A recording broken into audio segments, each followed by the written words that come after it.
Hello, Aries. Welcome to your January 2025 reading. My name is Nigel, and you have found alchemy. Okay, let's look at your astro weather first. There's a lot of interesting things going on for you here. Okay, starting with this, you have pulled the card of Pisces. This may or may not mean something to you at the moment. You may be dealing with a Pisces. You may have Pisces highly aspected in your chart, but there is a lot going on here, right? So to start with, on January 3rd, Venus enters Pisces, and it's a very rose-colored glasses type energy, right? Uh, Everything may feel very fantasy-like, but I guess the warning here is to do a reality check. If you start to feel like that, it's very Neptunian energy. Start to take those rose-colored glasses off every once in a while and look for reality. Look for, okay, what's the reality of the situation? What's the fantasy of the situation? Very important details there, Aries. So on January 4th, you have the Sun in Capricorn sextile Saturn in Pisces. The first weekend of 2025 will be productive, right? You're eager to tackle like solutions, resolutions for the year. It is a great time to do some post-holiday cleaning and stuff like that, organizing. Let's see, on January 6th, you have Mercury in Sagittarius square Neptune in Pisces. Avoid getting dragged into debates, arguments. There are people that just want to argue today. Don't pour your heart into discussions with someone who's closed-minded. It'll only leave you feeling drained. You might get upset. It's just not worth it, okay? On January 12th, you have Mars in Cancer trine Saturn in Pisces. And this is like a very vibrant aspect, right? It's full of romance. It's full of creativity. It's full of enthusiasm. It's sort of making it like the perfect day to put yourself out there if you need to be put out there for work, for romance, for anything. It's I wouldn't call it a risk. It's more of like um if you were putting off applying for that job, approaching your boss for a raise, or asking someone out, this is a good day for that. It's really good energy for that. On January 14th, we have Venus in Pisces square Jupiter in Gemini, right? And it's a very happy-go-lucky aspect, right? But it's not a good day for getting anything done that's serious, like work-related. So just set aside that day for fun, for stuff like that. Nothing serious. On January 17th, we have the Sun in Capricorn sextile Neptune in Pisces. Um, it kind of takes a village today.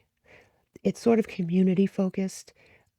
You might want to lend a helping hand to someone else. Someone else may want to lend a helping hand to you. It's a great time to do volunteer work, advocate for others, strengthen your community, whatever that means to you here. Aries. On January 18th, you have Venus in Pisces conjunct Saturn in Pisces. Let your intuition be your guide today. This aspect is not in the mood for seriousness. Another day where you need to spend the day enjoying light, happy, fun. Maybe someone special, right? To strengthen your bonds with them. But something very light is being called for today. On January 18th, you have Mercury in Capricorn sextile Saturn in Pisces. You may be feeling extra productive with this hardworking aspect. It's a great time to finish projects, to do some networking, and to organize your workspace, okay? I know there's a lot here, so just bear with me. On January 19th, you have Mercury in Capricorn sextile Venus in Pisces. This aspect can help you get things off your chest. If you're harboring anything, if you're eager to talk it all out, engaging in deep conversations can assist you overcome blockages, especially if it's someone special. When someone special could mean a partner, could mean a coworker, a boss, a family member, whatever it is that wherever you put this, where you can place this where it needs to be placed. Let's see, on January 26th, you have Mercury in Capricorn sextile Neptune in Pisces, and this gives a big boost to your creative energy, right? Makes you eager to try new artistic projects, big ideas, whatever it is you may have in the back of your head. Hey, that would be a great idea. Or, yeah, I've always wanted to be creative in that way. It's the day to implement those things. On January 26th, we have, it's a different aspect on the same day. Venus in Pisces sextile Uranus and Taurus. And this is sort of a rebellious energy, right? Breaking the rules for a good cause, breaking the rules to get something done, thinking outside the box. And I like that coupled with that creative energy, because it's like the perfect backdrop for something that you have always wanted to do here, Aries, for sure. I think that's about it. The only thing I'm going to add is that we have on January 29th the Lunar New Year, and it's the year of the snake. It's the wood snake, if you really want to be technical about it. As we approach this, it is an ideal year to trust your intuition, right? And maintain a positive outlook. And it's an easy thing to say. Everyone says it. They say it with all sorts of things. But this year it's going to be crucial, because your attitude and your outlook is going to determine your success. The year of the wood snake is perfect for that. Okay? All right. 1 second. Sorry about that. There is always at least one dog emergency while I am reading, okay? So we have these aspects. That was a lot, I know, but it's needed to be said. You have third quarter moon, and it says breakdown, a readjustment, and forgiveness. So the third quarter moon in January is on the 21st. There's a readjustment needed. The 3 words you need to remember for that day is face, confront, release. And you put that exactly where it belongs. It's going to be different for all of you. You also have the waxing gibbous moon, which is nurturing, patience, and refinement. Now, the waxing gibbous moon dates in January is the 8th to the 13th. Get out of your own way on these dates. Whatever that means, we all have some aspects to our personality where we get in our own way and we cannot help it. Try to be uber aware during this time and make room for other things. You do have Gemini in the 3rd house, and communication seems to be an important thing here. It says communication, transportation, local community. We talked about that a little bit with the community. I'm thinking that you need to communicate something this month.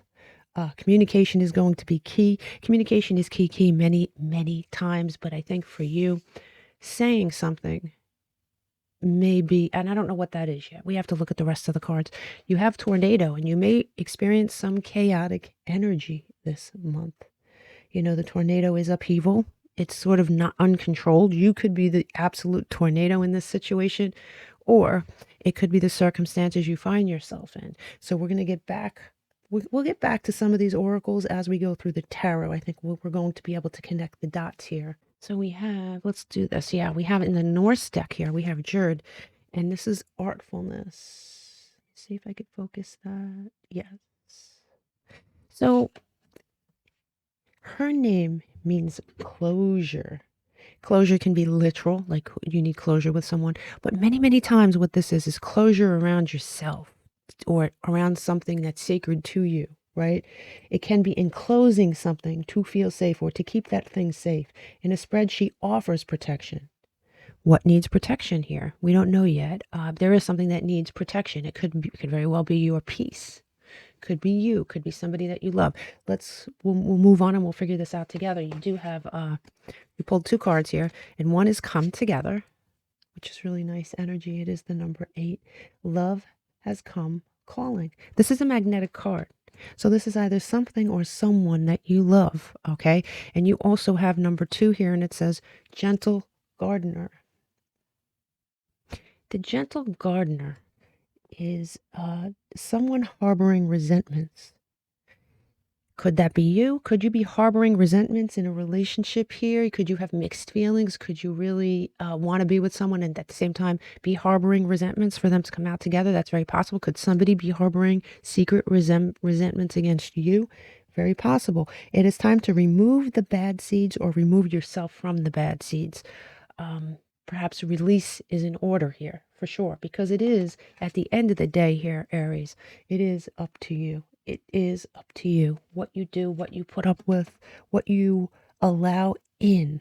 Okay, there is a separation here, and it says there's outside interference influencing a situation or causing discord or conflict, and it might be this tornado, right? It may be someone on the outside. It may be. if you notice, I don't know if you noticed, but when I was dealing out the cards, this card did come in reverse. Generally speaking, I don't take those cards in reverse, but I did take note of it. And you have the come together card. You may, in fact, have the separation card in reverse, which means something that was once separated may be coming together. You may have mixed feelings about it here, Aries. You have gears, and it says, security, hard work, taking time, putting plans in motion. We talked about that, right? Putting something in motion, money flow, hard work. There is security here on the table. There is security here on the table, but it is putting something in motion. When I see gears, that's what I see. Turning those gears, getting some, you may be doing some sort of creative project that really seems to take root, take off. I don't know. You have the perfect energy for it here, regardless of how you may feel at different points during the month. Let's do our charms before our tarot, okay? So you have these letters, which are, you have B, K, S, Q, D as in dog, and M as in Mary. So those letters may mean something. It could be someone's initials, first, last, middle. It could be a place of business. It could be something like if you want to write a book, there's a letter B. To really think outside the box when it comes to these letters. You could write them, you could come back to the reading, or you could write them down and just pen it near your desk to see how it pertains to you. It could be literally, listen, I had someone that hit the lottery. It wasn't like, $1 million or anything, but they hit the lottery for a few $1,000s. And the name of the gas station was in the letters. So just really think outside the box, write them down and see, see how it pertains to you. Now, you also have this, and tougher than the rest. And this is upside down. And when it's upside down, this is a quiet strength that you have. You're very tough. You're tougher than you appear. Maybe you're tougher than you realize. But there is a quiet strength here. But you will be tempted by something this month with this donut charm. To me, that is a temptation. Is it a terrible temptation? I mean, the last time you had a donut, did it kill you? No. Was it good for you? No. Especially if you're diabetic or something else. This is my charm of temptation. There is something that may try to tempt you. There is something that may, in fact, win. You also have, well, you know what? Let's get back to this and let me do this here. You also have the World card coming in sideways, and the World card is Pluto energy. It's actually fixed energy, right? All the fixed signs are located here, and the World card is a card of ending one cycle and starting another in a very happy way. It's coming in sideways. So the truth is here, Aries, you're going to have a choice to make this month. You're going to have a choice on whether to move on from something or not. This is not telling me what you do. This is just simply telling me the choice you have. And because it's coming in sideways, that means each Aries will have a different decision-making process. It's just totally apparent to me. And finally, we do have the Memento Mori. I don't know if you can see that. So in Latin, that means remember you must die. Does that mean that you're going to die this month? No. But what it is it's a reminder that we only have a certain amount of time on this earth, and being happy is so vitally important during that time. Peace is so vitally important. What is interrupting your peace? The fleeting nature of opportunity. So keep that in mind here. Fascinating. Okay, so let's move on to your tarot. I have it broken down to first, middle, and end of month. So let's move right into the beginning. Okay, so ironically enough, you do have the victory card. It says victory in some endeavor. When I see this particular card, it always reminds me about Aries. Doesn't it kind of look like the Aries horns, right? Always reminds me of Aries. It is the number 5. Excuse me. It is the letter V. The letter V might mean something to you. Might mean something to you. I'm going to move this over so I could fit all of them. Okay. Let's look at everything here. You do have the 10 of Cups. Beautiful energy. It's Pluto in Pisces. There are 9 cups here from the previous card, and 1 for good measure, right? And as we know, the 9 of cups is the wish card. Each cup here holds the sun, which is an affirmation from the sun card, major arcana, a great New Year's card. Let this card sort of be the beginning. The beginning of what? The beginning of healing, the beginning of love, the beginning of wishes coming true, the beginning of something that you have wanted here, Aries. Now, you also have the Knight of Wands. Now, this card on this particular side could mean many things, I have to tell you. It's usually a karmic return on energy. In this particular situation, I'm thinking it's very positive because all the surrounding cards are positive, right? It's Jupiter and Sagittarius energy. What you have put out, be it kindness, gentleness, positivity, or simply what you may have put a wish out there. You may have said, I wish this. It's finally coming. Something's finally making its way back to you. And that's really nice energy for you. You also have lovers. This is Gemini energy. The lovers are more grounded on this side, right? It's a little different. On this side, the colors are cooler. The feeling is more balanced. There is a sense of calm rather than urgency.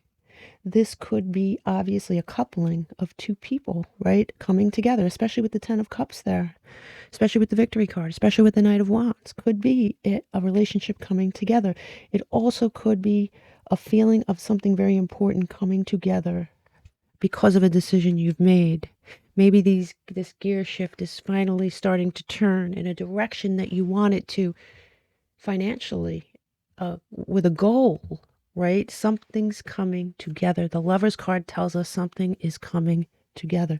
When we add this up and we break it down, we get Neptune. And Neptune can have a shadow side, but because all the cards are so good, I'm going to concentrate on its positive attributes. This is like a higher octave of Venus energy. What is Venus energy? Right? It is money and love. Same thing that I just said, right? It's spiritual evolution. It is universal love. It is receptivity. There's no negative manifestations here. And that's really good. It's a great thing to see. Now let's move on to your second leg, which is mind-blowing because you have all major arcana here on your second leg. Let me see something. This down a little bit. Hopefully you can still see all that. But you do have this card coming in and it says family wishes coming true. When it's ironic because it is in reverse, but yet it is coupled with all these cards. So let's figure this out together here. You have number 1. You have this side of the wheel of fortune, which I love. This is fixed energy, Aquarius, Scorpio, Taurus, Leo, Jupiter, expansive energy. On this side is different. On this side, you are in the driver's seat. There is something you have set into motion that is coming to fruition. And that is very positive energy. Now, in the center of your reading, which is the next card, you have the Hermit, which is Virgo energy. And on this side of the Hermit, and this, don't forget, is the center of your reading. So it's extremely meaningful. This is more than a sign that it's time for some solitude or some peace, right? On this side of the Hermit, he retreats into the mountains for 2 reasons, right? It's to gain perspective and it's to build a fence around himself, to make it not so easy to get to him. What did we say? We said that. We said that she builds a fence around things and keeps things sort of contained. And that's what he's doing as well, right? Be sure that all who break your solitude are worth it this month. This is a reference to Jerd that we talked about. This is a reference to the gentle gardener. This is also a reference to the gears, because we talked about security a little bit there too. Beautiful energy. Well, I would say very meaningful energy mid-month. You also have this, which is the card of Aries, right? You have the Emperor. And the Emperor, as we know, builds things to last. And usually they last beyond his lifetime. You may be thinking of your legacy. Maybe that's what you're thinking a lot about as far as money, as far as your legacy isn't only about money. And career. Your legacy is also like if you passed away tomorrow, what would people say about you? What would your family, your children, if you have them, your friends, your coworkers, what would the world say about you? That's your legacy. It's very important, right? Now, you being that the emperor, all aspects of your legacy is on the table. Being that this came, the family wishes coming true, you driving your own car, you're in the driver's seat, you seeking peace. Maybe there may be someone in your family or more than one person in your family that destroys your peace, that disrupts your peace, that you're sort of blocking. And maybe their wish is to get to you and your wish is this. Because I have to tell you, these are great cards. They're strong cards. They're meaningful cards. They're very sort of precipice cards. And yet there is this person or people whose wishes aren't coming true. But it certainly doesn't look like that's you. Okay? It definitely doesn't look like that's you. Now, when we add this up and we break it down, we get Gemini Virgo energy, which is Mercury. And that's communication. Maybe you communicate that you need peace. Maybe you have to turn to someone in your family and say, you know what? I really need some solitude. I really need some peace. I really need time to think. I really need something along those lines, keeping your energy very safe. It's very possible. So, looking at, looking at your third leg, you have pig. It says beware of greed. This greed could be coming from you. Or it could be coming from someone around you, someone who is greedy. Greed doesn't always have to do with money. Sometimes it has to do with you, right? Somebody could be very greedy with you, some very clingy with you. Could be. But let's look at the rest of the cards here. All right. We have to start off. We have to start off with. We have the Seven of Swords on this side, right? The Seven of Swords. Moon in Aquarius energy. Now, the moon in Aquarius energy, this is like a mass thief sneaks away from the enemy camp in the night with stolen swords, obviously, right? Two more are thrust into the ground and he's leaving them behind because he's taking, he doesn't want, he knows that taking all the swords would make it look bad. It would make him be very suspect, right? It would draw attention to him. Something sneaky is happening. And it won't take much to uncover it if the sneaky energy is not coming from you. And it could have something to do with greed. Somebody taking more than they should. For very few of you, this could have something to do with you. If this is your energy, take care because you may be found out. I'm not here to judge. I'm just here to give a reading. So this is either energy coming from outside you, outside that enclosure, or inside. But take care. You could either find out very easily what this is if it's not you, or you could be found out very easily. You have the moon here, and this is Cancer energy, right? Everything looks different by the light of the moon, right? The dark waters of the consciousness brings out our lunar awareness. This side calls forth your intuition and your instinct, which is represented, by the way, by the white and the red dog. So what is it? Cancer energy. Your intuition, maybe about the Seven of Swords. For those of you who are dealing with this outside sneaky energy, your intuition kicks in here. And here you have the King of Wands. And the King of Wands on this side, in this particular deck anyway, Sun in Leo, you may find yourself questioning something. See, for many of you, this sneaky energy is not you. I would say for most of you, okay? You may find yourself questioning something about ethical or moral integrity. This is evident from the appearance and symbolism of the snake. I don't know if you can see that snake above him. And the nighttime setting. So you are, for most of you, you are questioning someone's integrity. It looks like, listen, if this isn't you, you find out. This is somebody who finds out. Okay, move some of this over here. So yeah, let's look at this. You have the Ten of Cups, which is the wish card, and then some. And it's attached to this, you're driving the car card, right? The Wheel of Fortune on that side is you calling the shots. But there may be something going on in the background for many of you that's less than ethical. And if you're being tempted to be less than ethical, this is your warning not to do that, okay? You also have the Knight of Wands, which is something coming back, something boomeranging back to you, and you keeping it safe here with this Hermit card, but your intuition kicking in. Notice all these major arcana in the spread, all right? You have the coming together with the Lover's card of two things. Perhaps it's a decision that you make. Perhaps it's the coming together of two things that were apart. It could be obviously a couple. You thinking about your long-term legacy, be it goals or otherwise. But there is something here that you're not sure about. It could be someone that you're not sure about. There is something here, okay? With this King of Wands on this side. When we add this up and we break it down, guess what we get? Neptune energy again, Pisces. And this is the shadow side for sure. Deception, illusion, confusion. Take heed with that particular energy on the last leg of your month. Let's look at the rest of your cards here, because we have challenges and opportunities to think about. So here in your challenges, you have target in reverse, a goal-oriented person. This may be how you are normally. You're being challenged here. The challenge is keeping that frame of mind. There is something else going on in the background, and it's not impossible. It's just a little challenging this month, right? You have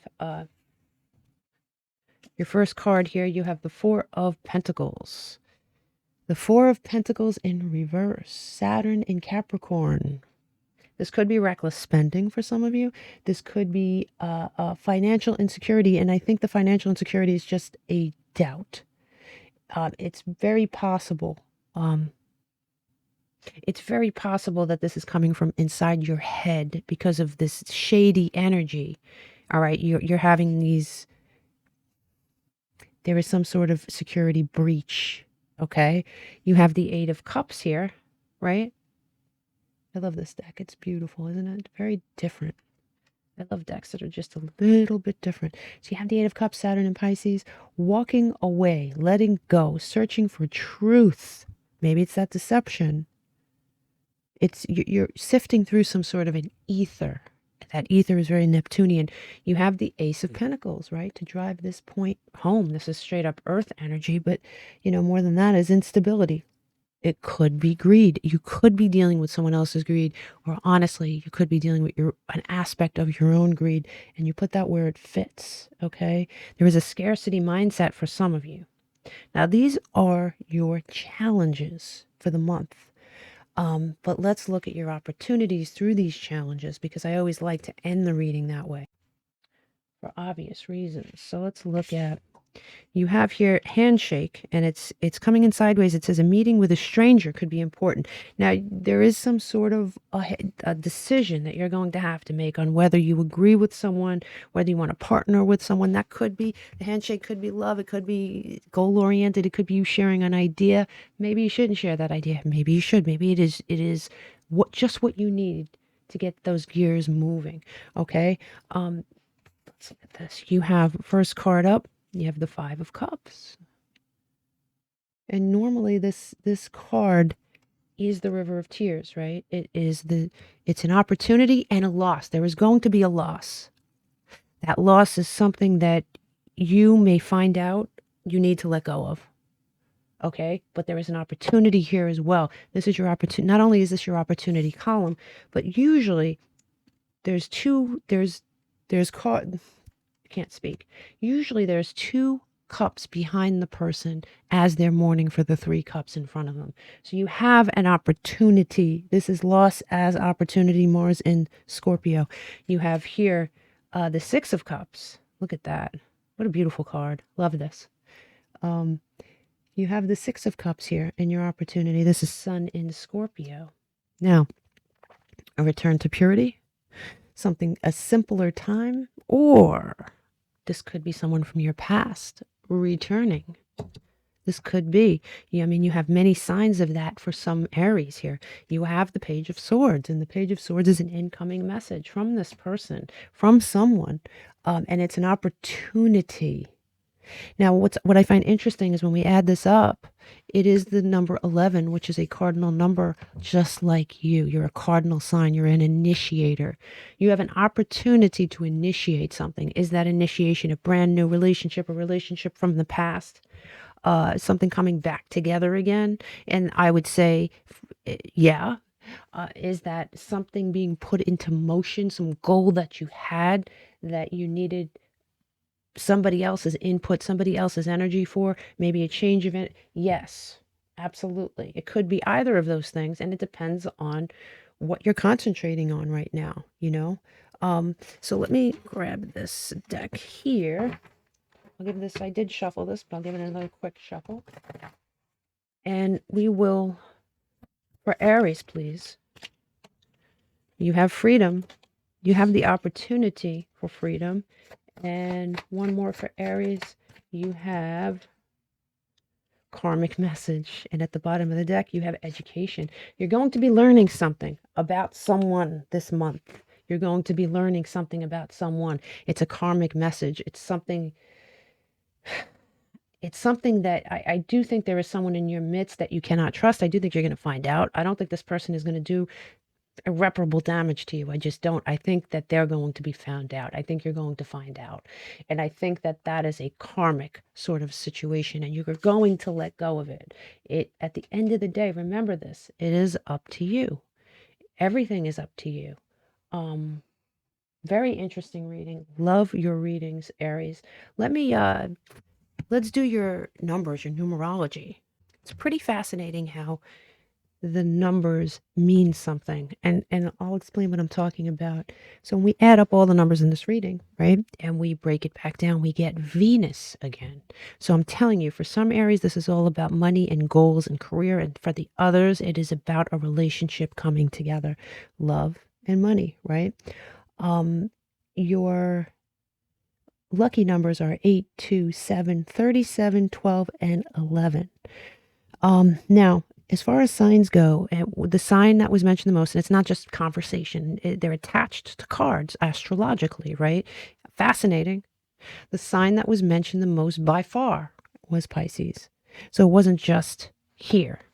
And I'm not even talking about that list of astrological events I went down in. I didn't even count that. I'm just talking about the astrological associations with your tarot cards. Pisces, Neptune energy. Be careful of a little confusion. Be careful of looking at someone with rose-colored glasses. Just be careful of that energy, okay? As far as planets go, the two planets that were mentioned the most, ironically, were Neptune and Venus. I mean, you can't make this up. It's just unbelievable how it all sort of melds together. Love that for you. Now, there wasn't one number that was mentioned more than any other. They were pretty, none of them stood out as far as that's concerned. I really love this reading for you, but really take care of that one issue, okay? You have an opportunity here on the table for victory. You do.